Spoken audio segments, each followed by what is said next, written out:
انسان اور بزم قدرت، پہلا بند۔ صبح خورشید درخشاں کو جو دیکھا میں نے، بزم معمورۂ ہستی سے یہ پوچھا میں نے۔ پرتوے مہر کے دم سے ہے اجالا تیرا، سیمے سیال ہے پانی تیرے دریاؤں کا۔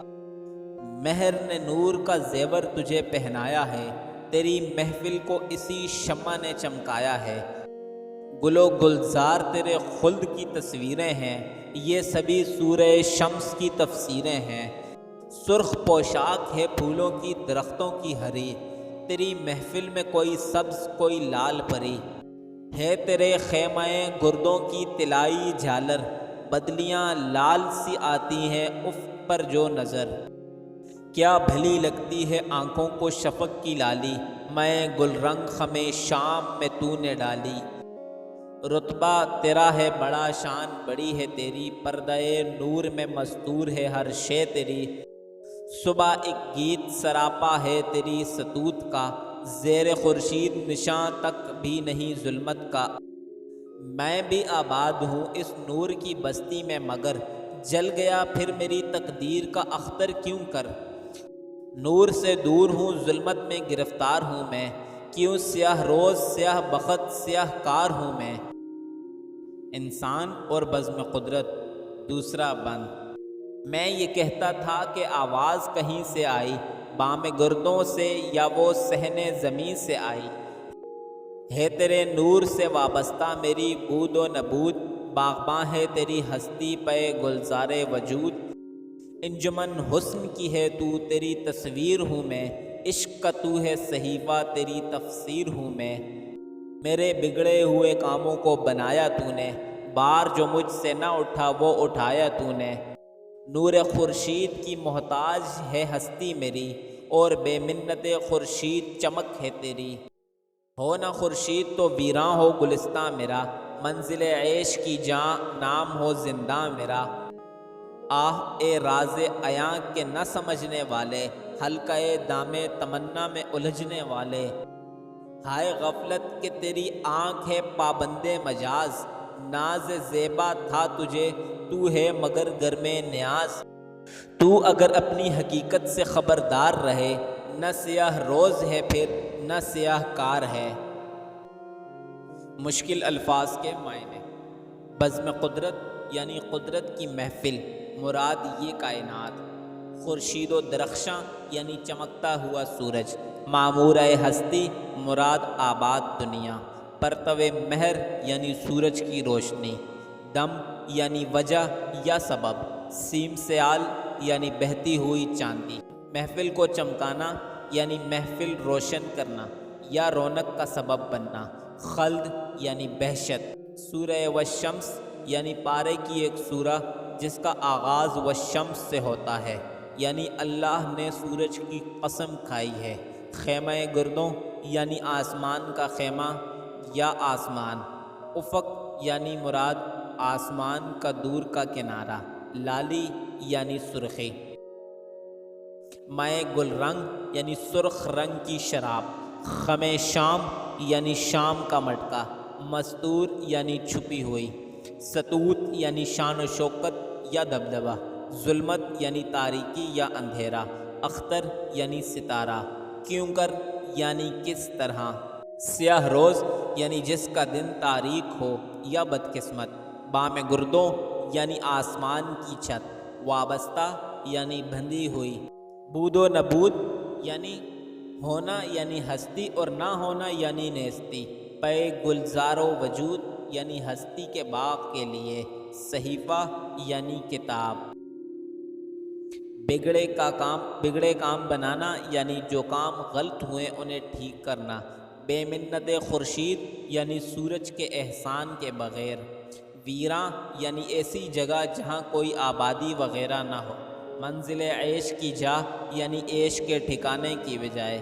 زندہ یعنی قید خانہ۔ راز عیاں یعنی کھلا بھید۔ حلقہ دام تمنا یعنی آرزو کے جال کا حلقہ۔ الجھنے والا یعنی پھنسنے والا۔ پابند مجاز یعنی غیر حقیقی باتوں کو دیکھنے کا عادی۔ زیبا مراد مناسب یا لائق۔ گرم نیاز یعنی انکسار میں مصروف۔ تشریح: اس نظم کا اگر گہرائی کے ساتھ مطالعہ کیا جائے تو اس امر کا اندازہ ممکن ہے کہ علامہ نے یہاں پہلی بار فلسفہ خودی کی نشاندہی کی ہے، اور یہی فلسفہ آگے جا کر ان کی شاعرانہ فکر کا بنیادی مرکز بنا۔ چنانچہ اس شعر میں فرماتے ہیں کہ چمکتے ہوئے سورج کے لمحات میں جب میں نے صبح کے وقت کا نظارہ کیا تو اس کائنات سے استفسار کیا جس میں خود میری ذات بھی موجود ہے کہ تجھ میں جو اجالا ہے وہ اسی سورج کی روشنی کے سبب ہے، اور تیرے دریاؤں کا چاندی کے مانند شفاف پانی بھی اسی کے دم سے ہے۔ یہ سورج ہے جس نے تجھے نور کا زیور پہنایا ہے، اور اسی سورج کا وجود تیرے بزم میں ایک روشن شمع کے مانند ہے۔ اے کائنات، یہ جو تیرے دامن میں گل و گلزار ہے وہ وحشت کا منظر پیش کرتے ہیں۔ یوں لگتا ہے کہ سب قرآن کریم کے سورہ والشمس کی تفسیریں ہیں۔ اے دنیا، تیرا جو آسمان ہے وہ ایسے خیمے کی طرح سے ہے جس کے گرد سنہری جھالر لٹک رہے ہوں، اور افق پر جو سرخی مائل بدلیاں دکھائی دیتی ہیں ان کے ساتھ شفق کی سرخی انتہائی اجلی لگتی ہے، جس کے سبب شام کا وقت بھی سرخی مائل دکھائی دیتا ہے۔ اے دنیا، تیرا مرتبہ بہت بلند ہے اور تیری شان بھی بڑی ہے، اس لیے تیرے دامن میں جو بھی چیز موجود ہے وہ نور کے پردے میں چھپی ہوئی ہے۔ صبح کو دیکھا جائے تو پتہ چلتا ہے کہ یہ بھی تیری عظمت کے گیت گا رہے ہیں، اور جہاں تک خورشید کا تعلق ہے تو اس کے منظرنامے میں تاریکی کا تصور بھی نہیں کیا جا سکتا۔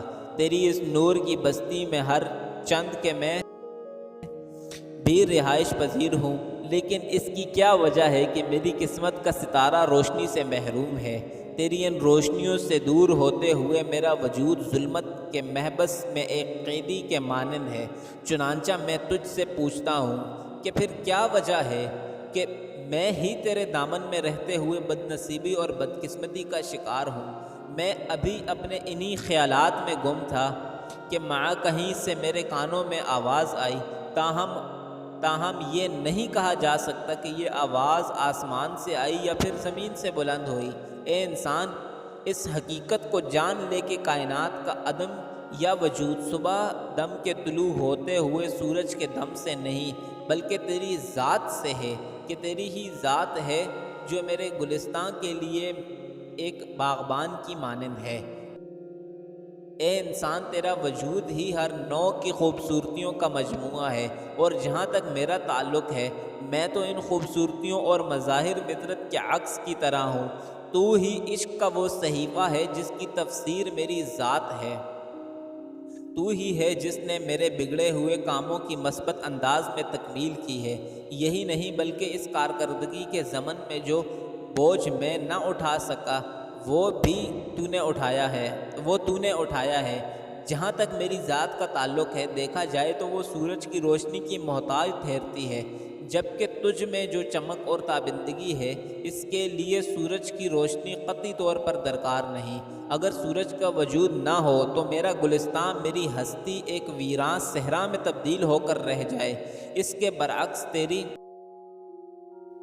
ذات سورج کے کسی جوہر کی محتاج نہیں۔ سورج کے بغیر تو میرے تمام عشرت قدے عملاً زندانوں میں تبدیل ہو کر رہ جائیں۔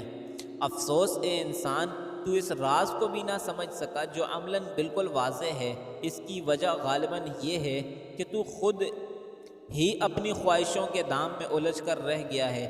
یہ کیسی غفلت ہے، اور مقام افسوس بھی ہے کہ تیری آنکھ محض ظاہر پرست ہے اور اس کے ساتھ ہی حقائق سے ناشنا بھی ہے۔ آخری بات یہ ہے کہ اگر تو اپنی حقیقتوں کا پوری طرح ادراک کر لے اور اس کے بعد تیری بدبختی اور بدنصیبی ختم ہو کر رہ جائے۔ اگر آپ کو ویڈیو اچھی لگی ہے تو براہ کرم چینل کو سبسکرائب کریں اور گھنٹی کا بٹن دبائیں تاکہ ہر نئی آنے والی ویڈیو کی اطلاعات مل سکیں۔ شکریہ۔ If you like the video, please subscribe to the channel and press the bell icon so that notification for each new upcoming video can be found. Thanks.